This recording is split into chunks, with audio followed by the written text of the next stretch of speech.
இன்று நாம் காண இருப்பது பொள்ளாச்சிக்கு அருகிலுள்ள ஆனைமலைக்கு பக்கத்திலுள்ள உலக பிரசித்தி பெற்ற மாசாணி அம்மன் கோயில் வரலாறு. சாதாரணமாக எல்லா அம்மன் ஆலயங்களிலும் அம்மன் அமர்ந்த கோலத்திலோ இருந்த கோலத்திலோ நிமிர்ந்து நின்ற கோலத்திலோ பார்த்திருப்பீர்கள். ஆனால் மாசாணி அம்மன் மட்டும் 17 அடி நீளத்தில் படுத்து கிடப்பார். இந்த அம்மனுக்கு மயான அம்மன் என்றும் ஒரு பெயர் உண்டு. 17 அடி நீளத்தில் நெற்றியில் பெரிய பொட்டுடன் ஒற்றை ரூபாய் காயினுடன் படுத்து கிடக்கும் அழகே தனி. ஆனைமலைக்கு அருகில் உள்ள அழகிய ஒரு கிராமத்தில் மனம் மொத்த தம்பதியர் வாழ்ந்து வந்தனர். அவர்கள் ஒருவருக்கொருவர் உயிருக்குயிராக நேசித்தனர். அவ்வாறு வாழ்ந்து வந்த நேரத்தில் மனைவி கருவுற்றாள். கணவனும் மனைவியும் அன்பாக இருந்த காரணத்தால் மனைவி தாய் வீடு கூட செல்லாமல் பிரசவத்தை தன் கணவன் முன்னிலையே நடத்தி கொள்ள விரும்பினாள். நாட்கள் செல்லச் செல்ல பிரசவ வலி அதிகமானது. மனைவி படும் துயரத்தை தாங்க முடியாத கணவன் வலி மிகுந்த நேரத்தில் அவளை சற்று ஆசுவாசப்படுத்திவிட்டு மருத்துவச்சியை அழைத்து வர கிளம்பினான். ஆனால் அதே சமயம் மனைவியை தனியாக விட்டு செல்வதற்கும் அவனுக்கு பயம். அடர்ந்த காடு, வனவிலங்குகள் அதிகம், அருகில் மனிதர்கள் யாரும் இல்லையே, என்ன செய்வது என்று தவித்துக் கொண்டிருந்தான். அதை புரிந்து கொண்ட அவன் மனைவி, 2 கல் தொலைவில் உள்ள என் தாயார் வீட்டிற்கு நாம் செல்வோம். அங்கு ஒரு மருத்துவச்சி இருக்கிறார். அவர் முக்காலமும் உணர்ந்தவர். தெய்வ சிந்தனையும் நற்பண்புகளும் ஞானத்தால் நடப்பதை அறியும் திறனும் பெற்றவர்.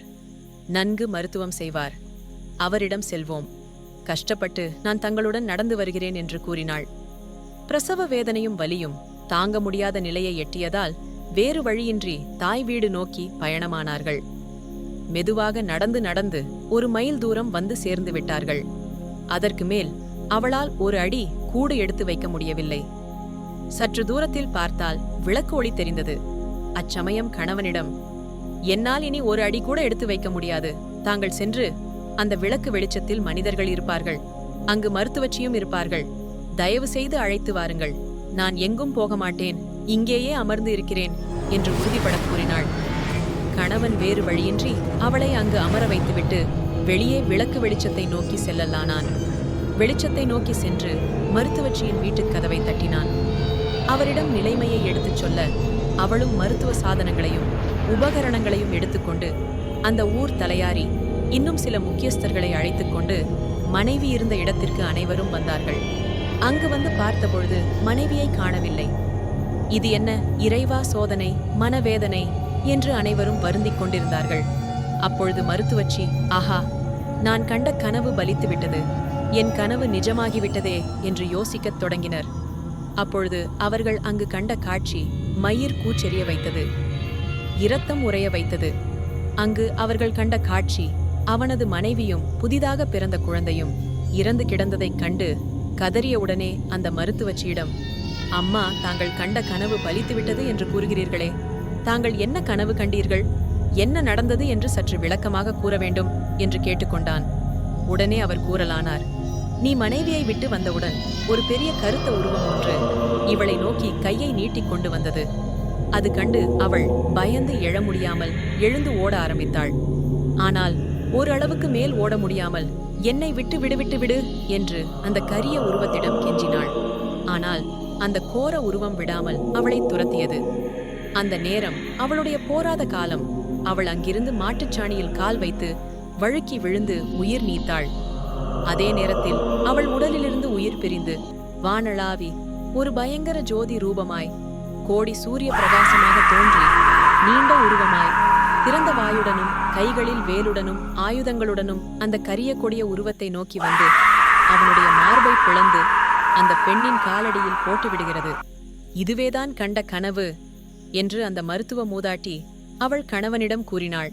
மேலும் அவள் சாதாரண பெண் அல்ல, தேவலோகத்திலிருந்து மண்ணில் உதித்த பெண். அவள் பக்தர்களை ரட்சிக்க வேண்டி உருவான தெய்வாம்சம் பொருந்திய பெண். அவள் இன்று மட்டும் காமதேனுவினால் இடப்பட்ட சாணத்தில் கால் வைத்து இறக்காமல் இருந்திருந்தால் வேறு ஒரு ரூபத்தில் அவள் இறந்திருப்பாள். மாட்டுச் சாணத்தில் கால் வைத்து வழுக்கி விழுந்து இறந்ததனால் மாசாணி என்று பெயர் பெற்றார். மேலும் இவள் மானிடப் பிறவி அல்ல, தெய்வப் பிறவி. ஆனாலும் இந்த அரக்கனை அழிக்க வேண்டி உருவானவள் என்பதனாலும் இந்த தெய்வாம்சம் பொருந்திய அம்மனை அரக்கன் தன் காலடியில் உள்ள இந்த அம்மனுக்கு ஒரு கோயில் கட்டி பூஜித்து வழிபாடு செய்ய வேண்டும். இதுவே மாசாணி அம்மன் என்ற பெயர் வரலாறு.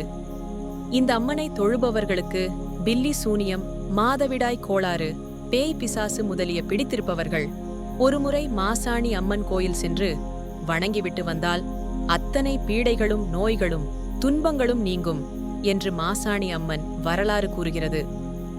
மேலும் பொன் பொருள் நகை போன்றவற்றை திருடிச் சென்றோ இல்லை பணம் வாங்கிக் கொண்டு இல்லை என்று கூறுபவர்களுக்கோ பழிதீர்க்க அங்கு மிளகாய் அரைத்து வைக்கும் நிகழ்ச்சியும் உண்டு. அங்குள்ள ஆட்டுக்கல்லில் மிளகாயை அரைத்து வைத்து 3 மாதம் வரை காத்திருந்தால் எடுத்தவர்கள் பணத்தை திருப்பிக் கொண்டு வந்து கொடுத்து விடுவார்கள். இல்லை துரோகம் செய்தவர்கள் வந்து மன்னிப்பு கேட்டு விடுவார்கள். அவ்வாறு கேட்கவில்லை என்றால் அவர்கள் உடல் மிளகாய் தேய்த்தது போல் எரியும் என்ற நம்பிக்கை. அவ்வாறே அவர்களது கோரிக்கை நிறைவேறியவுடன் அம்மனுக்கு மீண்டும் பாலபிஷேகம், இளநீர் போன்றவற்றை செய்து அம்மனை குளிர்ச்சி செய்ய வேண்டும்.